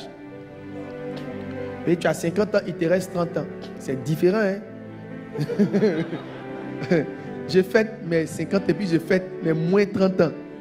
C'est très différent, hein? Tu ne fais pas ça. Là, mais quand tu fais, tu pleures. C'est que 30 ans. Aide-moi. Tu intercèdes le jour de quand tu fais 50 ans, tu peux oh, tu as beaucoup fait. Quand il reste 30 ans, mon cœur change. Donc, je vous explique. Si les gens sont vieux alors que la vision est naissante, quand vous allez atteindre votre apogée, ceux en qui tu as investi sont déjà presque morts.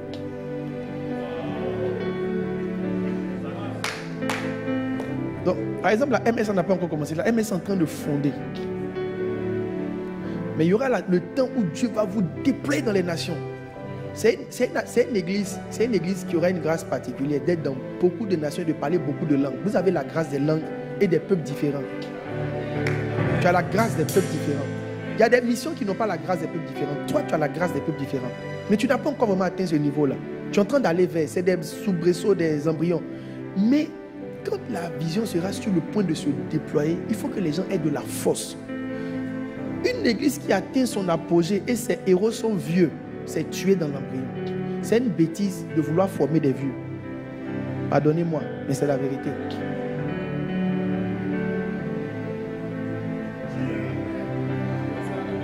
Parce que quelqu'un qui a 50 ans, tu vas le former pendant 10 ans, il a 60 ans, tu dis maintenant Dieu nous a dit allons à la conquête du monde. 60 ans là, quand il va se lever, son cœur est bloqué. Donc, la plupart des choses, maintenant je dis, ce qui fait ta honte en vérité, c'est ce qui fait ta gloire. Mais comme tu n'as pas le réma dessus et que tu veux tomber dans... Moi j'ai été vraiment attaqué dessus par le passé. Mais Dieu m'a restauré. Mais quand tu n'as pas le réma de ça, tu développes un complexe fou. Et pourtant, c'est la bonne manière de faire des choses. Maintenant, je vous dis une chose. Dans le groupe de Jésus, la plupart de ses disciples étaient des enfants. Le seul qui était censé avoir son âge, c'était Pierre. Quand il fallait payer les impôts, c'est lui et Pierre qui, sans qu'ils ont payé les impôts, ils ont été deux à payer les impôts. Donc, c'est les deux qui avaient l'âge adulte. La plupart des autres étaient des enfants. Jean, votre Jean, notre Jean qu'on aime là, c'était un gars qui devait avoir entre 17 ans et 20 ans, selon les experts de la Bible. Donc, Jean était un adolescent. Jésus a assumé Jean comme celui qui était proche de lui à 20 ans. Toi, tu veux que les gens qui soient proches de toi soient les vieux de l'église, qui gardent les Mercedes. Dans le ministère de Jésus, les gens les plus proches étaient les plus jeunes. C'est pourquoi chaque fois Pierre essayait de rudoyer Jésus parce qu'il se disait que les deux ont le même âge. La plupart des autres étaient des petits. C'était des petits. Et c'est la raison pour laquelle Pierre est le seul dont vous savez qu'il avait une femme et des enfants. Les autres n'étaient pas encore en âge de se marier. Donc il n'avait pas de femme et d'enfants. Il n'était pas en âge de se marier. Il n'était pas en âge de doter. C'est pourquoi il pouvait bouger. Les disciples de Jésus étaient des gens jeunes. La photo qu'on met, le repas des 12, les trucs de Da Vinci, c'est... Hein? C'est IA. Ouais. C'est pas vrai. La photo de Da Vinci, ils ont les barbes, c'est faux. Jésus ne pouvait pas avoir barbe comme les gens avaient la barbe. Il n'avait que 30 ans. Et quand vous étudiez vraiment la datation même réelle de l'entrée du ministère de Jésus, ce n'était pas 30 ans, c'est 28 ans. Maintenant, pour rendre des choses prophétiques, 30 ans. Puis les morts à 33. Là, ça rime. Mais il est monté dans le ministère entre 27 et 28 ans. Il est mort autour de 30 ans. Donc là, mais 27 ans ici, si je demande qui a 27 ans ici? 27 ans? Non, toi tu as 27 ans de France. Tu es en Europe? C'est pour ça.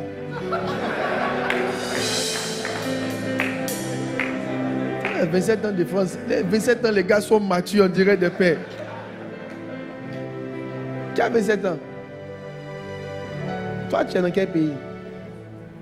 France. Je vous dis, vous les jeunes de France, vous mangez des choses qui agissent sur votre corps. C'est pas bon, 27 ans. Là. Ma fille, toi, tu as 27 ans. Tu es en Côte d'Ivoire. Ah là, viens, sans ça même, viens.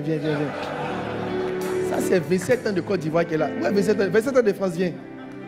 On va voir 27 ans de deux pays différents. Venez les deux 27 ans. Et 27 ans de France et 27 ans de Côte d'Ivoire. C'est bizarre. Les Français là mangent des choses qui intoxiquent leur corps, ils vieillissent vite. Bon, viens ma fille. Qui a 27 ans encore? Derrière où? Qui a 18 ans? Qui a 19 ans, 20 ans? Viens. 19 ans. 20 ans. Non, les Français ne lèvent pas votre main. Vous, je ne vous prends plus. Non, toi tu as 20 ans.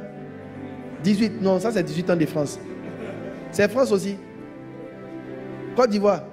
Tu n'es pas parti un peu là-bas? Tes parents sont là-bas. Et ton grand-père? Non, c'est la même chose là. Donc, voici Jean. Dans la vérité, voici Jean. Voici sur à quoi Jean ressemblait. Jean, c'était ça.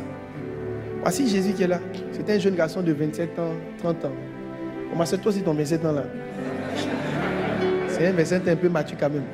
À l'époque, nous, nos 27 ans, c'est vraiment des 27 ans très petits. Donc, c'était des petits comme ça qui se baladaient en Israël. Et qui guérissaient les malades et chassaient les démons. Ce n'étaient pas des gens de 50 ans.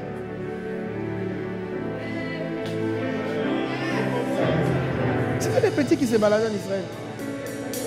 Donc, la croissance en âge veut dire que tout ministre doit accepter son évolution naturelle en fonction de son âge. Vous ne pouvez pas forcer. Celui qui veut forcer va faire entrer le livret dans son ministère. Donc tu vas cibler, tu vas faire une évaluation ciblée. Moi à l'époque, Satan m'avait séduit. Je voulais aller au plateau, prendre une salle là-bas, me dire de faire des programmes pour gagner les boss. Je voulais forcément faire quelque chose de dangereux. Les quelques gens qu'il y a eu là-bas, les ont failli me tuer. Je ne les avais pas bien eu. Mais quand ils sont venus là, ils viennent. Oh mais pasteur, ton niveau est plus élevé que ceux qui sont ici. Toi tu as un niveau de stade. Les gars sont en train de mettre la farine, le levain dans mon âme. Ils ont mis du levain dans mon âme. À cause, maintenant quand je venais le dimanche, j'étais plus content. Je regardais les gens là comme des pauvres.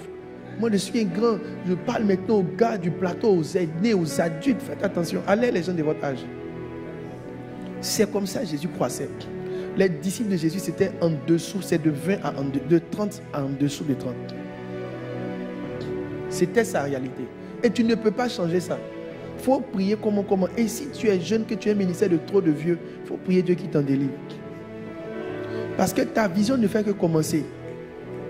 Et tu es en train de former des gens qui vont vers la fin de leur vie. Quand le ministère va décoller là, tu vas décoller avec qui? Ça fait 2 semaines, Dieu est en train d'insister sur la jeunesse. La jeunesse. C'est comme s'il me dit, il y a une moisson qui vient, mais il y a une moisson. Il me dit, l'Esprit de Dieu m'a dit, je vous partage, je pense que ça va être un rima pour quelqu'un. Il m'a dit, la prochaine moisson de croissance de l'église, c'est de 14 ans à 17 ans. Les églises qui vont grandir, si tu veux grande église, où on s'en va là, c'est 14 ans, 17 ans. Si tu ne les guettes pas, tu n'auras pas. Tous ceux qui sont en train de chercher 40 ans, ils ne sont pas beaucoup, ils sont un peu, ils sont un peu dans le pays là. Il m'a dit, la prochaine croissance, c'est 14 ans, 17 ans. Les méga church dans les temps qui vont venir, c'est 14 ans. Donc si l'église n'est pas en train d'avoir une stratégie pour les 14 ans, 17 ans, tu vas sortir de la compétition.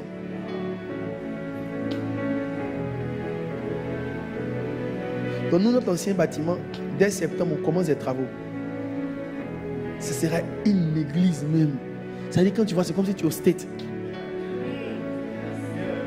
C'est comme si il m'a montré maintenant où il faut aller travailler. Mais ce qu'il m'a montré là, ça me met au défi. Ça veut dire que je dois me reformater pour pouvoir descendre chez les gens de 14. Ils sont nombreux, 14 ans, 17 ans. Et puis ils sont mûrs comme une moisson. Mais si mes amis de 20 ans, 27 ans, 10 ans. Donc, ils croissaient en stature. Il y a l'âge physique. Mais stature aussi, c'est l'évolution de la compréhension. Donc, l'autre mot de statut, c'est maturité. L'évolution de la compréhension. C'est quoi l'évolution de la compréhension? Dans 1 Corinthiens 13, verset 11, est-ce que quelqu'un peut prendre est-ce qu'on peut m'afficher le verset? Si quelqu'un a le micro, qui me fasse la lecture. 1 Corinthiens 13, verset 11. Si tu as le micro, tu peux me faire la lecture. 1 Corinthiens 13, verset 11. Lorsque j'étais enfant, je parlais comme un enfant, je pensais comme un enfant, je raisonnais comme un enfant. Lorsque je suis devenu homme, j'ai fait disparaître ce qui était de l'enfant. Alors, l'apôtre Paul est en train de consacrer l'un des principes de la maturité. Quand la maturité n'est pas une question d'âge physique, la maturité est mentale. C'est ce qu'on appelle le niveau de compréhension. Donc, il explique que quand il était enfant, donc il lit son âge non pas à une date, mais à sa manière de parler, de penser, de raisonner. Donc, dans ton âge, il y a ta manière de parler, de penser. Donc, l'âge, c'est ta manière de raisonner. C'est pourquoi quelqu'un peut être adulte, il fait certaines choses, puis on dit non, lui là, c'est un enfant. On sent qu'il est âgé en âge, mais sa manière de raisonner fait qu'on dit de lui que c'est un enfant. Donc, vous croissez en maturité, vous croissez dans votre compréhension des choses. Alors, pourquoi il est important de dire ça? J'ouvre juste une licane, parce que je vais aller avec vous quelque part. Pourquoi il est important de dire ça? Il est important de dire ça parce que beaucoup de choses que nous avons prêchées hier, nous serons obligés de les rectifier demain. Et il faut le faire avec humilité. Il dit, quand j'étais enfant, je pensais. Nous tous, on pensait. Quand on sera grand, on va penser différemment. L'hérésie, c'est quoi? C'est l'humilité de se rectifier. L'apôtre Paul s'est rectifié. Il s'est ravisé. Il faut avoir l'honneur et le courage de prendre le micro un jour pour dire, après toutes ces années, après avoir lu la Bible, expérimenté le ministère, je pense que ça là, c'était pas ça. Vous savez que moi avant, je croyais profondément que les boucles d'oreilles n'étaient pas de Dieu. Je croyais que les mèches étaient sataniques. Je le croyais profondément avec les versets. Les versets me disaient, je ne vois plus.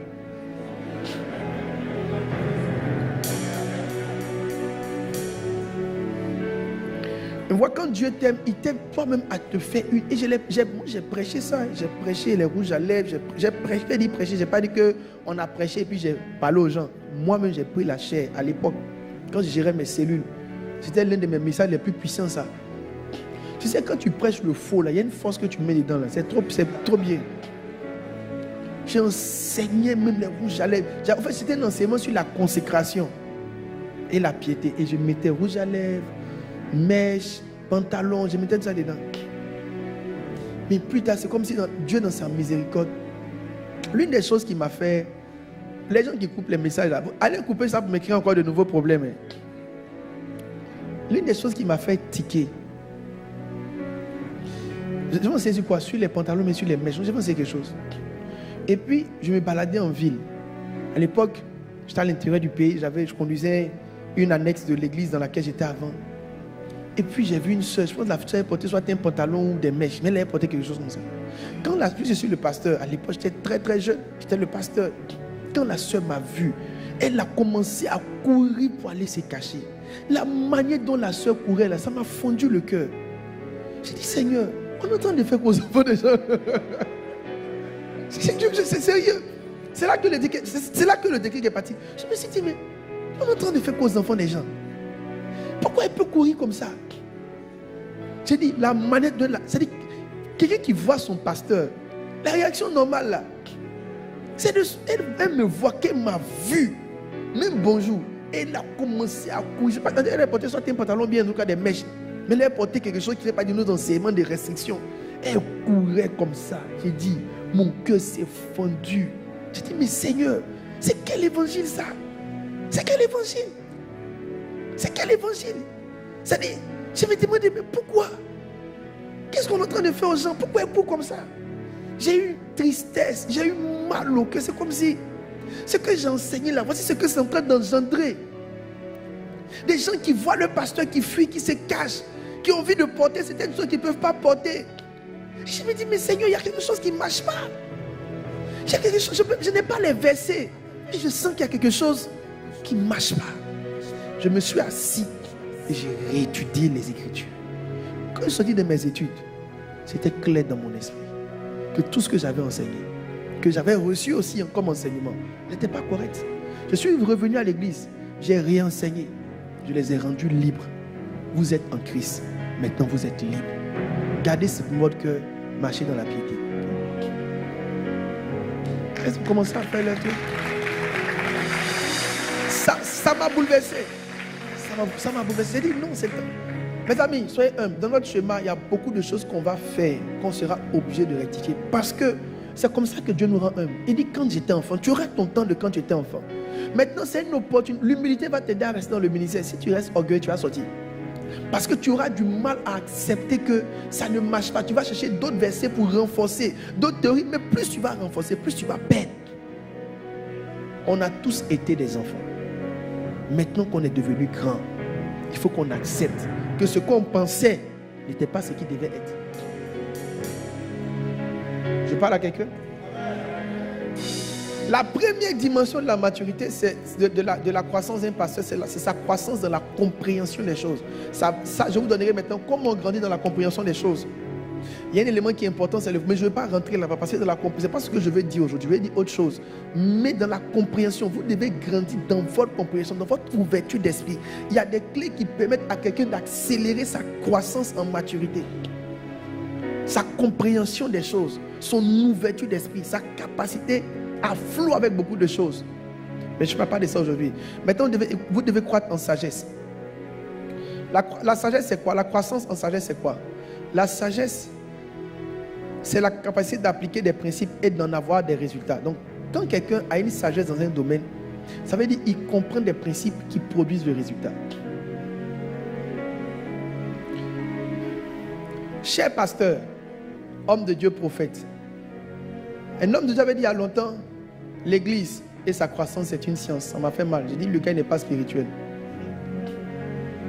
Comment on peut dire que les choses de Dieu sont une science? Mais les années m'ont montré que il avait raison. C'est une science. C'est les mêmes hommes, le même converti, le même gars qui se masturbait là. Quand il va changer, il y a un autre masturbateur ou bien masturbeur qui va revenir. Les mêmes principes qui ont aidé celui-là, c'est les mêmes principes qui vont aider l'autre. Il n'y a pas de nouveaux versets de nouveaux péchés qu'on va créer. Donc si tu as pu trouver la manière de traiter celui-là, tu le dupliques maintenant sur les autres. Maintenant, tu peux faire sortir puis donner la clé à tes pasteurs pour qu'eux aussi, chaque fois que quelqu'un se masturbe, on puisse le délivrer. C'est comme ça qu'on établit une science. Il y a une donnée certaine. C'est une donnée certaine. Une science, c'est une donnée certaine. Maintenant, pourquoi nous souffrons dans le ministère? Parce que les gens pensent qu'ils doivent simplement prier. Il y a une sagesse qui fait marcher les choses. Il y a une sagesse qui engendre la croissance. Il y a une sagesse qui étend une église. Il y a une sagesse qui te fait passer de 100 à 1000, de 1000 à 2000, de 3000 à 4000. Il ne faut pas dire que Dieu n'a pas voulu me donner. Dieu ne m'a pas appelé à ça. Dieu t'a appelé à ça. C'est toi qui ne sais pas comment on fait. Donc la sagesse, c'est comprendre le fonctionnement des choses et leur application. Vous avez un peu encore de force, mais vous êtes fatigué déjà. Je sens une belle onction ce matin. Donc mes amis, c'est ça la sagesse. Ne faites pas l'église. Écoutez, il dit observe les sentiers anciens. Ne faites pas l'église en essayant. Comprenez et faites-le de la bonne manière. Il y a deux types de croissance. Il y a la croissance verticale et puis il y a la croissance pas horizontale. Il y a la croissance faite en escalier. C'est un autre mot, mais je dirais en escalier. Quoi ça? Quoi? Pas palier, mais on dira mieux en escalier. La croissance en escalier, c'est comme c'est pas droit, ça monte, ça bloque, ça monte, ça bloque. La croissance de l'église, ça prend. Vous tous qui êtes ici, qui êtes venus, la croissance, ça prend. J'ai un frère qui a cogné sa tête ces 2 jours. Il a dit que lui, il sent que Dieu l'appelait à un ministère plus de puissance que de pasteur. J'ai dit, frère, pardon. Je sais que tu n'arrives pas à t'en sortir. Il ne faut pas t'inventer un autre ministère. Il faut t'asseoir pour apprendre. Il faut t'asseoir pour apprendre. Il faut t'asseoir pour apprendre. Les plus grandes églises dans le monde ne sont pas entre les mains des prophètes.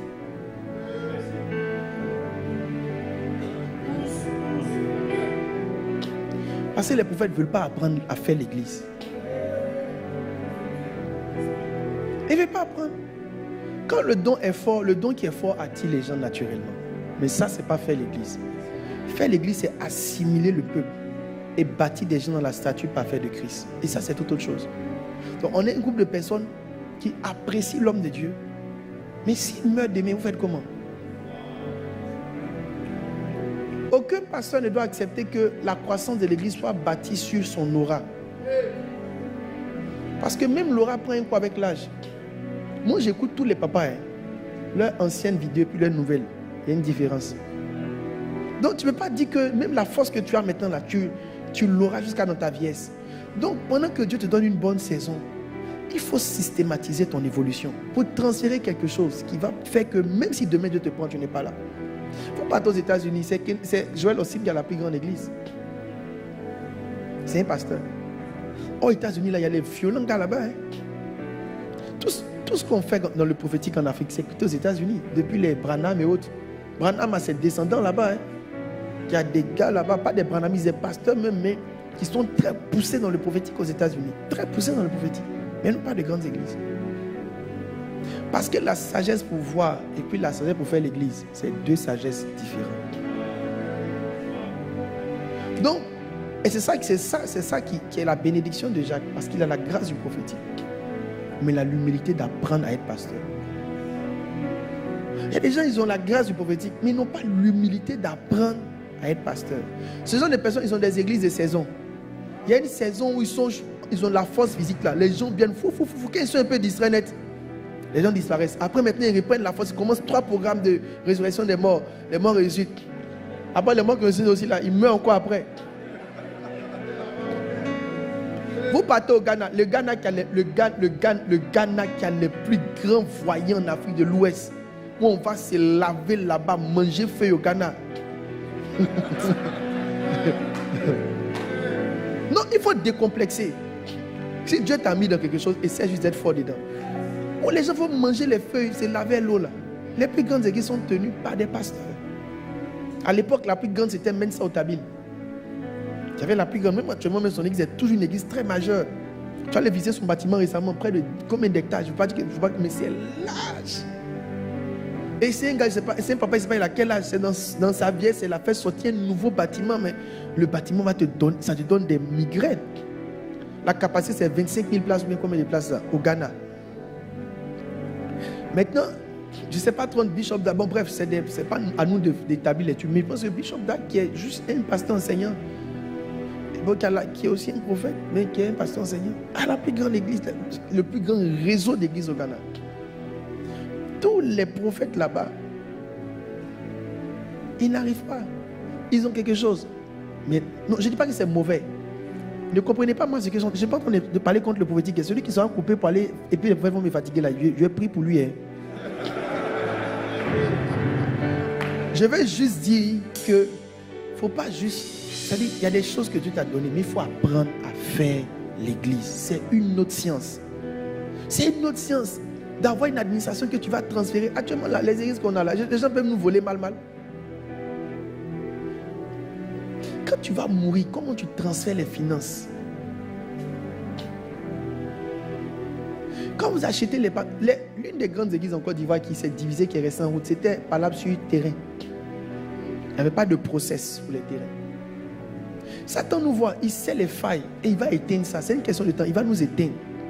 La région, vous regardez un homme de Dieu, un papa en Côte d'Ivoire, un aîné, puissant dans le ministère de puissance.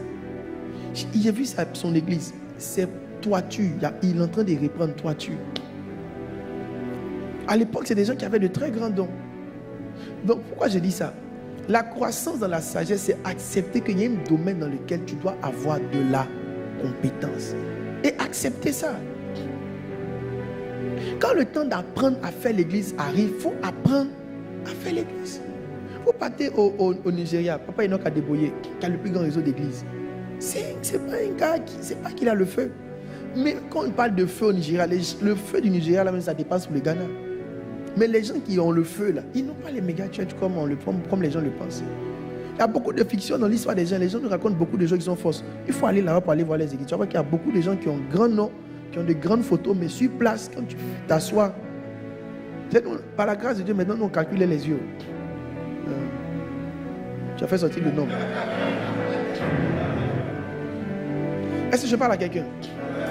Il ne faut pas être fâché de ce que l'église n'avance pas. Il faut simplement te dire, et si je prenais le temps de faire ce que je dois faire et apprendre ce que je dois apprendre? Il faut juste apprendre ce que tu dois apprendre et tu auras ce que tu dois avoir. Donc, il croissait dans la sagesse liée à son domaine. Ça veut dire les principes qui font marcher le domaine. Les principes qui font marcher l'église. Les principes qui font marcher les affaires. Les principes qui font marcher ainsi de suite. Il faut apprendre. Il ne faut pas juste se tenir et puis se blaguer par soi-même.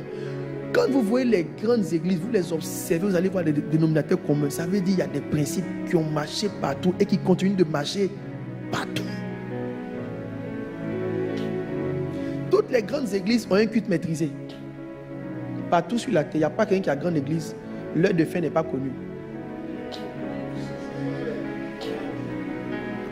Toutes les grandes églises au monde ont un culte maîtrisé. Toi, tu vois ça comme rien. Ça ne te parle pas. Tu es poussé par l'esprit. Mais tu serais étonné que tu n'es pas en train de créer quelque chose de nouveau. Les gens ne peuvent pas supporter ça pendant 20 ans. Personne ne peut partir à l'église pendant 20 ans sans savoir l'heure à laquelle il rentre chez lui. À un moment donné, ils doivent rendre compte. Nous qui avons les ministères de réveil, on commence à des gens qui ne sont pas encore mariés. Mais bientôt, la plupart de nos gens seront mariés, auront des enfants, auront des charges, auront le lundi de leurs enfants. Il y a des choses qui marchent aujourd'hui, qui risquent de ne plus marcher. C'est là que tu vas commencer à descendre. Mais tu ne pourras pas expliquer parce que tu n'as pas voulu leur donner un temps. Maintenant, je ne dis pas de ne pas d'avoir de petits culs. Je dis de te placer une veille où tout le monde sait que quand on vient là, c'est pour se tuer. Donc quand tu es venu en connaissance de cause. Mais tu peux pas, on ne peut pas ne pas te maîtriser. On ne sait pas comment tu vas flou aujourd'hui. On ne te maîtrise jamais.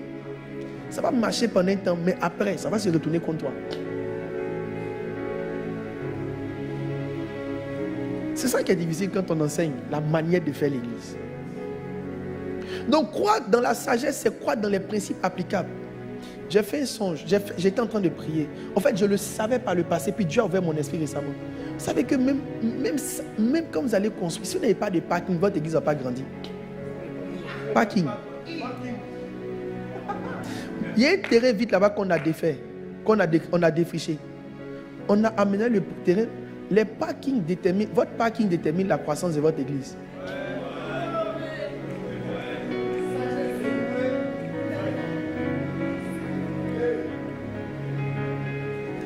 Quand les gens luttent pour garer, ils ne reviennent plus.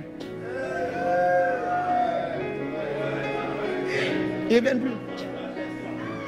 Quand les gens luttent pour garer, ils ne reviennent plus. Maintenant, on va t'expliquer. Non, par l'esprit quoi?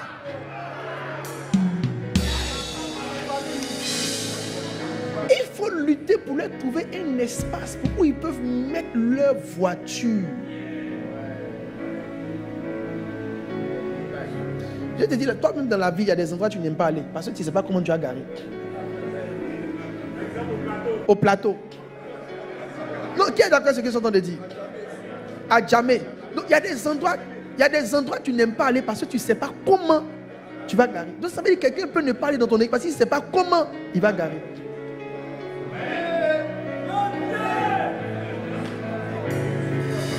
Donc je t'explique. C'est pourquoi quand les blancs font les supermarchés, tu es étonné qu'ils mettent une grande emphase sur les parkings. La place de parking est souvent même plus grande que la place du supermarché. Quand tu penses qu'il gaspille terrain, il ne gaspille pas terrain. Quelqu'un qui ne sait pas où garer, il ne descend pas pour rentrer.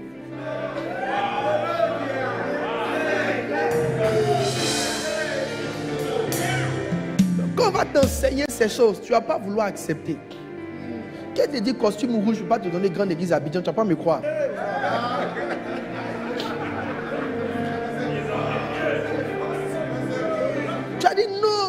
tu peux t'en sortir à Yopougon d'un coin.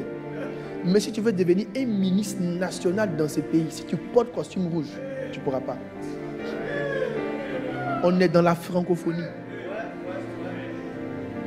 C'est un environnement. On est dans la francophonie. C'est un environnement.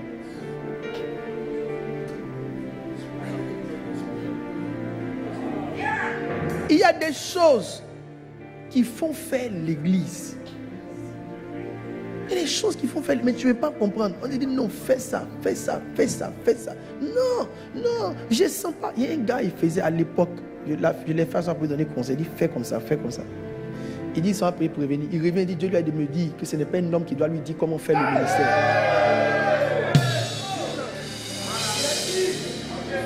À l'heure là, je ne veux pas, il n'est plus chrétien.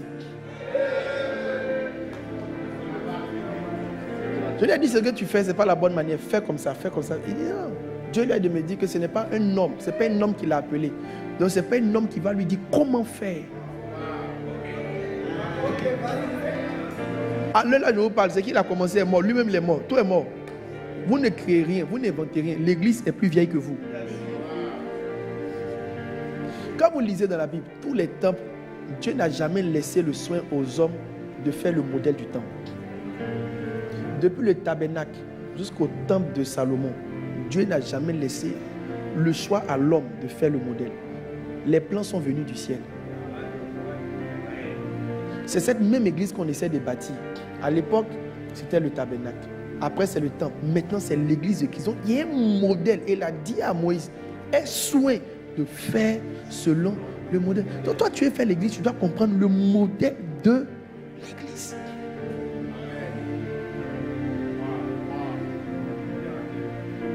Donc, tu dois croire dans ta connaissance de l'église, de l'histoire de l'église, de la manière de faire l'église, de l'histoire des systèmes de croissance, de l'histoire du transfert des églises aux générations.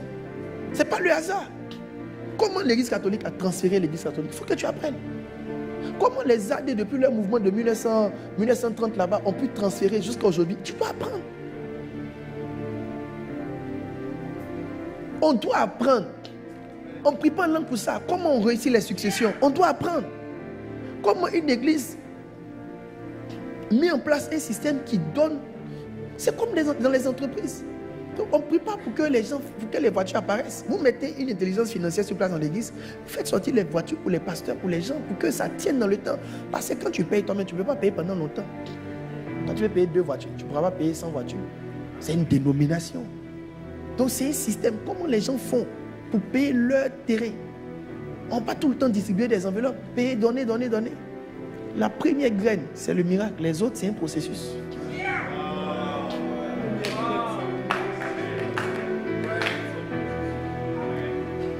Maintenant, je vais vous dire une chose qui est très importante. Si vous croissez en sagesse, vous devez aussi croire dans la grâce. Voici la chose. Jacques, les gens... je sais une belle onction. Donne-moi ma note que j'aime ces 2 jours. Vous savez, quand je prêche, les notes de musique me consolent pendant que je prêche. Ça me masse. Non, ma note d'hier. Ma note d'hier. Je vais vous dire une chose. Écoutez-moi bien. Les gens bossent les principes. Tout le monde ici a un livre de Bishop Dag sur la croissance de l'église, mais tout le monde n'a pas une église qui grandit.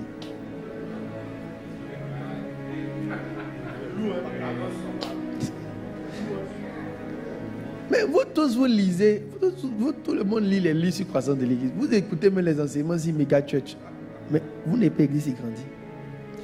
Parce qu'écoutez, c'est quoi la croissance dans la grâce? La grâce, c'est le facteur qui fait marcher les principes.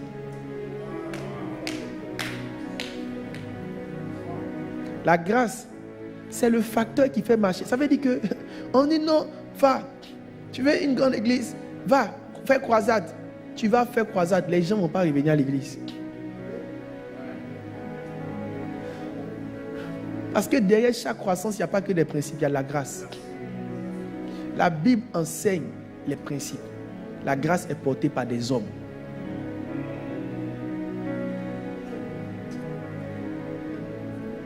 Un livre peut t'enseigner les principes, mais la grâce et la croissance est sur un homme. Aussi longtemps que tu lis les livres sur la croissance, que tu n'as pas honoré une grâce de croissance, la croissance ne viendra pas dans ton ministère. On obtient les principes par la lecture, on obtient la grâce par l'honneur. C'est pourquoi tous ceux qui savent beaucoup, vos bishops en théologie, ils n'ont pas de grandes églises. Ils peuvent expliquer, mais ils ne peuvent pas avoir. Parce qu'on n'obtient pas par ce qu'on sait, on obtient par la grâce qu'on transporte.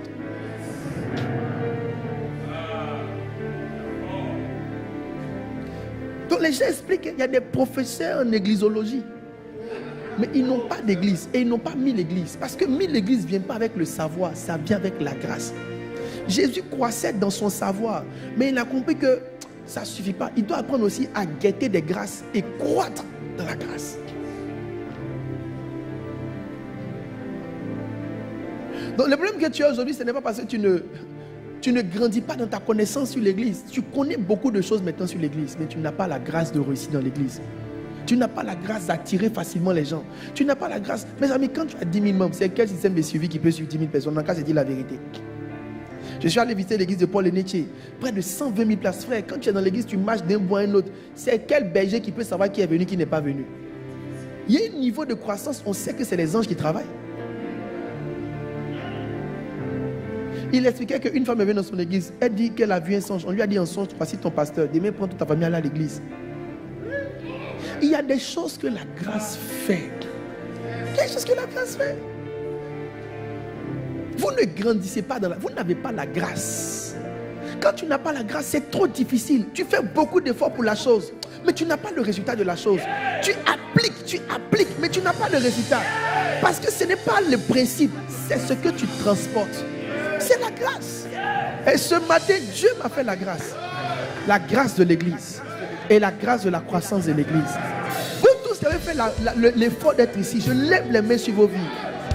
Dans le nom de Jésus, après cette rencontre, qu'un vent et une puissance pour la croissance de l'église soient en relation au nom de Jésus. Vous allez voir vos églises s'étendre. Vous allez voir vos ministères s'étendre. Dieu me montre ici un appelé, un homme de Dieu qui est venu décourager et abattu. Pendant que je suis en train de parler, j'ai senti comme un courant électrique qui est rentré en toi. J'ai senti comme un courant électrique qui est rentré en toi. Le Seigneur me dit, je vais te montrer la différence. Je vais te montrer la différence.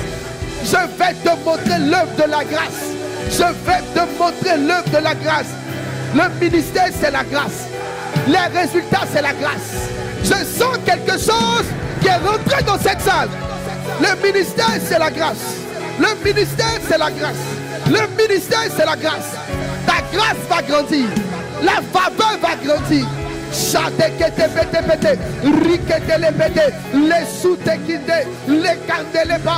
vois une servante de Dieu qui était en train de prier pour dire Seigneur, je fais des efforts, mais l'église ne grandit pas. Pendant que je suis en train de parler, j'ai vu le manteau de la croissance venir. Et tu n'étais pas censé venir, mais tu as organisé ton programme comme si tu sentais que tu devais être en présentiel. Et l'Esprit de Dieu me montre que tu avais même pensé suivre en ligne. Mais il t'a convaincu de venir. Pendant que je suis en train de parler, la grâce est en train de venir. La grâce est en train de venir. La grâce est en train de venir. La grâce est en train de venir. Tu sortiras d'ici. L'église va commencer à bouger. L'église va commencer à avancer. Dieu va t'envoyer des gens. Dieu va t'envoyer des fils. Dieu va t'envoyer des filles. Dieu va envoyer des foules sans ta permission. La Samaritaine va rentrer dans ton ministère. Et elle va faire venir tout un village. Sans effort. Sans effort. La croissance, c'est la grâce. La Bible les appelle les anges moissonneurs. Les anges moissonneurs. Les anges moissonneurs. Les anges moissonneurs. Alors que je suis en train d'enseigner, je parle que toutes les limites que tu avais, les limites de croissance, sont brisées ce matin dans le nom de Jésus. Les limites de croissance sont brisées ce matin dans le nom de Jésus. Ton ministère ne sera plus jamais le même. Ton ministère ne sera plus jamais le même. Donnez-moi l'huile d'onction. Ton ministère ne sera plus jamais le même. Ton ministère ne sera plus jamais le même. Je sens un manteau. Je sens une onction pour la croissance de l'église. Vous allez croître. Chaketekete, repeketeke, reketekete, reketekete, reketekete,